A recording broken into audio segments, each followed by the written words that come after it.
अब फिर एक प्रश्न किया उन्होंने कि दुनिया में सभी लोग बंधे हुए लगते हैं, बंधनों में बंधे हैं।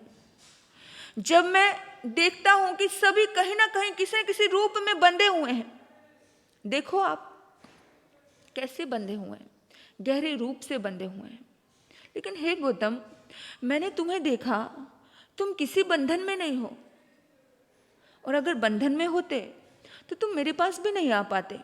अगर तुम्हारे भीतर में एक अलग बंधन होता, एक ईगो का बंधन होता, तुम्हारे भीतर में किसी प्रकार का ऐसा बंधन होता कि मैं महावीर का संत, मैं क्यों जाऊं। लेकिन तुम बंधनों से मुक्त हो, तुम्हारे भीतर में किसी प्रकार का दुखी देने वाले कोई बंधन नहीं है। इस दुनिया में बहुत सारे दुख देने वाले बंधन है, तो वे बंधन कौन से हैं? गौतम ने कहा, मैंने उन बंधनों को काट दिया है। बंधन तो हर आत्मा पर हावी होने का प्रयास करते हैं, लेकिन मैंने बंधनों को काट दिया है। जब बंधन कट जाते हैं तो जीव मुक्त हो जाता है। जब बंधन ही नहीं बचा, केशी ने अपने प्रश्न का समाधान स्पष्ट करवाने के लिए फिर कहा कि मैं जानना चाहता हूं कि आपने उन बंधनों को कैसे काटा। तो गौतम स्वामी कहते हैं कि बंधन दो प्रकार के होते हैं, एक द्रव्य बंधन होता है, एक भाव बंधन होता है। द्रव्य बंधन शरीर का होता है। कभी कभी कुछ रिश्तों में इतना दर्द होता है ना, हमारे पास आते हैं। एक बहन ने प्रश्न किया कि मेरी रीमैरिज हुई है और वो मेरे पहले हस्बैंड के बारे में बात करता है, और फिर अगर बताती हूँ तो टॉर्चर करता है, और अगर नहीं बताती हूँ तो टॉर्चर करता है। बड़ी गंदी गंदी बातें पूछता है, वो क्या करता था, कैसे करता था, ये है वो है। कहते मैं फिर भी एक बंधन में बता रही हूँ आपको, फिर भी वो प्रश्न करती है कि मेरी ये लाइफ, मेरी ये जिंदगी बस जाए। कैसा बंधन है कि एक पति छोड़ चुकी हूँ, एक पति को के साथ भी समस्या थी, दूसरी के साथ भी कुछ ना कुछ ऐसी समस्या आ गई, मैं बहुत ज़्यादा दुखी हूँ, बहुत परेशान हूँ, लेकिन ये जिंदगी मैं कैसे जीऊँ। उसके मन में ये भाव नहीं आया कि मैं अध्यात्म रास्ता ले लूँ, लेकिन फिर भी वो बंधन में बंधी कि मैं बच्चों के लिए जी रही हूँ, मेरा बेटे पे प्रभाव ना पड़े, मेरे बेटे को सुख और शांति मिले। ये बंधन, ये जो बंधन है ना, इंसान को कहीं का भी नहीं छोड़ते। आपने देखा गाय के गले में एक रस्सा होता है ना, उसे बांध देते हैं। उसको बांधा एक विवेक के लिए बांधा कि वो इधर उधर मुंह ना मारे, वो अच्छा खाए, अच्छे से रहे। ये है तो ये भी बंधन। लेकिन एक बंधन होता है कि गाय का बच्चा, अभी अभी नई नई गाय ने जन्म दिया, और गाय को अगर चलाना हो तो बच्चे को लेकर के आगे आगे चलो। गाय उसके बंधन में बंद करके भागती है उसके पीछे पीछे। ये आंतरिक बंधन होता है। हम अंतर के बंधनों से भी बहुत बंधे हैं। एक ममता का बंधन, जिसे मोह जिसे बोलते हैं, इतना ज्यादा बंधे हैं, इतना ज्यादा बंधे हैं। आप देखो पक्षी को, देखा आपने, वो दिन भर इधर उधर दाना चुगता है, सब है, लेकिन फिर भी उसका एक ठिकाना होता है। उसको ठिकाने से एक मोह होता है। दिन भर वो इधर उधर जा रहा है, फिर कहाँ जा रहा है? वो अपने घोंसले में जाता है। ये बंधन ही तो है। आप दिन भर कहीं भी रहो, लेकिन फिर भी आप अपने घोंसले में जाते हो ना, अपने घर में जाते हो। एक मोह, एक बंधन है। आपको कहीं कितना भी अच्छा ट्रीटमेंट मिल जाए, अपनी व्यवस्था मिल जाए, फिर भी घर की याद आती है। ये बंधन है। ये आंतरिक बंधन इंसान को जीने नहीं देता। आप चाहे दिन भर दुकान पे रहो, दिन भर आप अपने कर्तव्यों का पालन करते रहो, लेकिन फिर भी अंतर में जो मानसिक बंधन आपके जुड़े हुए हैं, अप्रकट रूप से वो आंतरिक जो बंधन है, वो शरीर के भीतर से जो जुड़े हुए कुछ मोह के तंतु हैं, वो जाते हैं फिर अपने घर की ओर, अपने रिश्तों की ओर। ये बंधन है। और ये बंधन ऐसे हैं कि कितने गहरे ये मोह पाश, ये स्नेह के पाश, ये प्रेम, ये मोहब्बत, जो दुनिया अपने आप को इस बंधन में जकड़ के पूरी खत्म कर देती है। और इतना यहाँ तक बोल देती है कि मारा जिसको मोहब्बत ने मारा, मौत मारे उसे क्या दोबारा, है ना। तो ये बंधन इतने गहरे हैं। ये बंधन एक बार जकड़ दिए गए, बंधन से ही दम घुट जाता है। ये बंधन है, ये जो है ना बंधन है। और वैसे आपको कोई लोहे की जंजीरों से बांध दे और आपको एक कहीं पर ऐसे खड़ा कर दे बुत बनाकर, तो कितना दर्द होता है। तो ये भी तो बंधन है, ये बंधन भी उससे कई गुना ज्यादा दर्द देते हैं और हमें पता नहीं चलता। बेशक प्यार का बंधन हो, ममता का बंधन हो, पर बंधन तो बंधन ही है, दर्द तो देता है। राजा के दरबार में एक पहलवान आया और पहलवान ने आकर के राजा को चुनौती दी और बोला कि आपकी नगरी में मेरे से कोई लड़ने वाला है क्या, मेरे से ताकतवर है क्या जो मुझे हरा दे, और अगर कोई ऐसा नहीं है तो मेरी जीत मानो। आपकी नगरी में कोई पहलवान नहीं है। अब राजा सोचने लगा कि ऐसे जीतने से बिना जीते कैसे हार जाएंगे। तो राजा ने नगरी में घोषणा करवा दी कि कोई भी पहलवान आए जो अपने आप को शक्तिशाली समझता है, जो आएगा इस पहलवान को हराएगा, उसको मैं एक इनाम दूंगा, लेकिन शर्त है कि अगर वो नहीं जीता तो उसको मृत्यु दंड है। अब इस डर के मारे कोई भी आगे नहीं आ रहा है, क्योंकि हर किसी को जिंदगी प्रिय है। पर एक व्यक्ति जो कैदी था, वो अपने जमाने का बड़ा पहलवान था, उसने इस चुनौती को स्वीकार कर लिया कि मौत तो वैसे भी है, मौत तो वैसे भी है। उसको राज दरबार में पेश किया गया और राजा ने कहा कि इसकी हथकड़ियां, इसकी बेड़ियां तोड़ दी जाए। तो पहलवान ने कहा, राजन इसकी आवश्यकता नहीं है। बोला क्यों? और एक झट से उसने अपनी उन बेड़ियों को तोड़ डाला। एक पल नहीं लगा, इतनी ताकत थी उसकी भुजाओं में। एक हल्का सा पैर हिलाया, तड़क से दोनों हथकड़ी और बेड़ी टूट गई। राजा बड़ा हैरान होता है। राजा कहते हैं, कमाल हो गया, इतने टाइम से तो जेल में बैठा है, तेरे अंदर ऐसी ताकत है, तो चाहे तो भाग के जा सकता था, पर क्यों नहीं भागा? इतनी ताकत तेरे पास कि तूने एक सेकंड में ये बेड़ियां तोड़ दी। बोला कि राजन, चाहता तो भाग सकता था, लेकिन नहीं भागा। रीजन क्या है? बोला रीजन था कि मैं भागने के बाद मेरे परिवार को कष्ट दिया जाता। मैं भागता तो मेरे परिवार को राज कर्मचारी टॉर्चर करते, दुख देते। मैं उनके मोह की वजह से इस बंधन में रहा हूं। ये होते हैं बंधन, आंतरिक बंधन।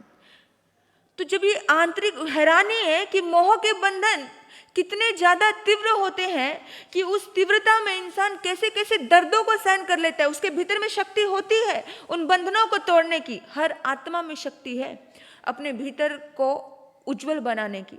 हर आत्मा में शक्ति है अपने आप को ऊपर उठाने की। लेकिन ये बंधन आकर के जब हमारे ऊपर पड़ जाते हैं, ये मोह के बंधन, ये बच्चों के बंधन, ये पति के बंधन, उस बंधन में पड़ कर के इंसान अपनी शक्ति को पूरा ऐसे कर देता है। ऐसे अपने भीतर में इतनी शक्ति होती है कि इंसान क्या कुछ ना पाले, पूरा परमात्मा का साम्राज्य पा सकता है, पूरा परमात्मा हो सकता है। लेकिन सिर्फ एक मोह का बंधन उसे परमात्मा नहीं होने देता। सिर्फ एक मोह का बंधन उसे कैवल्य के दीपक की रोशनी को सामना नहीं करने देता। इतना ज्यादा है ये मोह के तंतु, बिखरते हैं, बिखरते बिखरते ही रहते हैं। इतना ज्यादा इंसान को तोड़ देता है। तो इस मोह के बंधन को गौतम स्वामी कहते हैं कि मैंने तोड़ दिया है। राग और द्वेष ये सूक्ष्म बंधन है। ये बंधन दुनिया को दिखते नहीं है, लेकिन आखिर दुनिया को तो दिख रहा था कि वो पहलवान जेल में है, लेकिन जेल में नहीं था, वो मोह की जेल में था। इसीलिए उसने अपने आप को तोड़ नहीं पाया। मुझसे कोई भी व्यक्ति मोह के बारे में बात करता है तो मैं यही कहती हूँ कि जो मोही व्यक्ति होता है वो एक जन्म का सोचता है। जो मोह में उलझा हुआ व्यक्ति वो एक जन्म का सोचता है। इसीलिए तो आज एक ही जन्म का सोच रहे हैं ना, है ना? कोरोना कोरोना कोरोना, इसलिए धर्म सत्संग में इतनी हाजिरी नहीं हो रही है ना। लेकिन जिस समय में, जिस सोच में ये आ गया कि अरे भाई मरना तो वैसे भी है, जब इस बंधन से मुक्त हो गए, जन्मों जन्मों का सोचा ज्ञानी व्यक्ति, समझदार व्यक्ति एक जन्म का नहीं सोचता, वो जन्मों जन्मों का सोचता है। और जो जन्मों जन्मों का सोचता है वो इस परिसर में बैठे हैं, जिन्हें पता है कि सत्संग से मेरी आत्मा निर्मल होगी, जिन्हें पता है कि थोड़े इतने मोह के बंधन जकड़े पड़े हैं, सत्संग सुनने से थोड़ी भीतर की मलिनता दूर होगी। पानी से घर को धोते हैं कि नहीं, या ये सोचते हो हर रोज धोना पड़ेगा इसलिए धोना ही नहीं। अगर ऐसा सोच लो कि हर रोज सफाई करनी पड़ रही है इसलिए घर को सफाई नहीं करनी, तो घर में बहुत गंदगी जम जाएगी। हर दिन हर रोज घर की सफाई करते हो ना, हाँ, तो हर दिन हर रोज अपनी भीतर में आत्मा पर जमे कर्मों की कभी सफाई नहीं होती। आत्मा पे बहुत सारे कर्म जमे हैं, बहुत सारी मलिनता है, लेकिन उसके लिए हम नहीं सोचते, हर रोज सफाई करने का नहीं सोचते। हर रोज सफाई, सत्संग ही एक हर रोज सफाई है जो आपको अलग अलग पहलुओं से आपके भीतर को सफाई करती है। और कितना भी कहो, कितना भी करो, हर रोज वही रोटी खाते हो, हर रोज वही पानी पीते हो और प्यास बुझती है, तो हर रोज वही जिनवाणी सुनोगे तो कैसे अपनी आत्मा का उत्थान नहीं होगा। बेशक बार बार सुनी हो, लेकिन फिर भी बार बार सुनने से आपकी आत्मा पर कुछ ना कुछ तो परिवर्तन आएगा। सुनने का बहुत ज्यादा प्रभाव पड़ता है जीवन में। तो सत्संग में जब भी आकर के बैठोगे, सुनोगे, तो ये जो राग द्वेष के बंधन है ना, ये मुक्त होंगे। बहुत बार मेरा प्रवचन होता है, जिनेश्वर भगवान की जिनवाणी को जब जब भी मैं सुनाती हूँ तो कुछ लोग ऐसे होते हैं, प्रवचन खत्म होने के बाद किसी की आंखों में आंसू आते हैं। एक जगह मैंने प्रवचन दिया, क्रिया की प्रतिक्रिया नहीं करनी, प्रतिक्रिया करने वाले को क्या नुकसान उठाना पड़ता है। तो एक बहन रोती हुई मेरे पास आई और उसने कहा कि महाराज जी, आज के बाद प्रतिक्रिया करनी ही नहीं है, नियम करवा दो। कितनी बार ऐसे लोग आए, प्रोफेसर, उसने आकर के, मैंने क्रोध पे प्रवचन सुना, उसने कहा कि महाराज साहब जी, मैंने अपने जवाने में बड़ा गुस्सा किया, लेकिन अब से नियम करता हूं कि क्रोध नहीं करना। यानी कि अपने आप ही भीतर में वो आता है भाव सुनने से कि हर दिन हर रोज जो जिस टॉपिक पे प्रवचन सुना, उस टॉपिक पे उस बंदे ने, उन लोगों ने नियम लिया और बदलता है मन। जब मन बदलता है, जब आप यहाँ से सुनते हो ना, जब आप रोम रोम को कान बना करके सुनते हो, भीतर में उतरता है। लेकिन अगर आपका ध्यान ही नहीं है सत्संग में, कौन आ रहा है, किसने दरवाजा खोला है, कौन जा रहा है, किसने कैसी ड्रेस पहनी है ना, अगर ऐसी बातों पर ध्यान है तो फिर नहीं उतरता है। लेकिन अगर आपका ध्यान सिर्फ और सिर्फ श्रोता बनकर के आप वक्ता के मुंह से प्रॉपर रूप से, ध्यान से, मन से, रोम रोम से सुन रहे हो, तो आपका जीवन निश्चित रूप से बदलता है। कोई भी स्थिति हो, ये बंधन दो प्रकार के हैं, राग का और द्वेष का। इन बंधनों से ऊपर उठना, गौतम कहते हैं, मैं इन बंधनों से ऊपर उठ चुका हूं, मुझे प्रत्येक स्थिति में संभाव की साधना में लीन रहना आता है, मेरे साथ कोई बंधन नहीं है। तो ये बंधन अपने ही लादे हुए हैं, किसी और के लादे नहीं। जन्म लेते ही एक बच्चे को बंधन में बांधना शुरू कर देते हैं। बेटा, मैं तेरी मम्मा हूँ, बेटा ये तेरे पापा है, बोल पापा, बोल पापा, बोल दादा, दादा, है ना। कभी बच्चे को ये नहीं कहते कि मैं तेरे शरीर की माँ हूँ, तेरी माँ तो जिनवानी माँ है, ये तो तेरा शरीर का घर है, तेरा घर तो सिद्धालय है।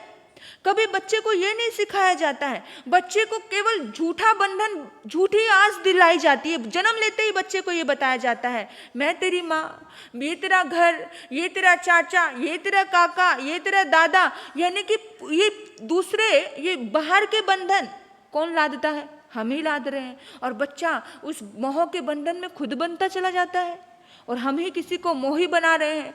किसी को मोही बनाना ये भी कर्म का बंधन है। बल्कि बच्चों को ये समझाओ कि बेटा मुझसे मोह मत करना। अगर कोई कह दे कि मुझे आपसे प्यार नहीं है, मुझे आपसे मोह नहीं है, तो बड़ा दुख होता है। क्योंकि इंसान कैसा है, खुद मोह में डूबा है और दूसरे को भी मोह में डुबाना चाहता है। इंसान का वो, कोई रोए अपने लिए तो आपको बड़ा पसंद आता है क्यों पसंद आता है? क्योंकि आप दर्द में आत्मा हो। रोना किसी को अच्छा लग रहा है, आपके लिए कोई रो रहा है, याद में अगर कोई रोता है तो खुशी हो रही है, क्योंकि आपके भीतर में दर्द है और उस दर्द को देख करके आपको और खुशी होती है। अरे मेरे लिए कोई रोता है, सोचने वाली बात है। तो कभी भी बचपन से, जन्म से लेकर के बच्चों को ऐसे शिक्षण दो कि अगर आप इस दुनिया से चले भी जाओ ना, तो उनको वो आघात ना पहुंचे, वो दर्द ना पहुंचे, वो उस चीज को, उस परिस्थिति को हैंडल कर सके, समझ सके उस चीज को। इतनी ट्रेनिंग हमारी होनी चाहिए। गौतम स्वामी ने कहा, राग द्वेष के बंधन, इन चीजों से मैं ऊपर हूं, ये हमारे ही लादे हुए बंधन है, हम ही लादते हैं, इन बंधनों से मैं ऊपर उठ गया हूं।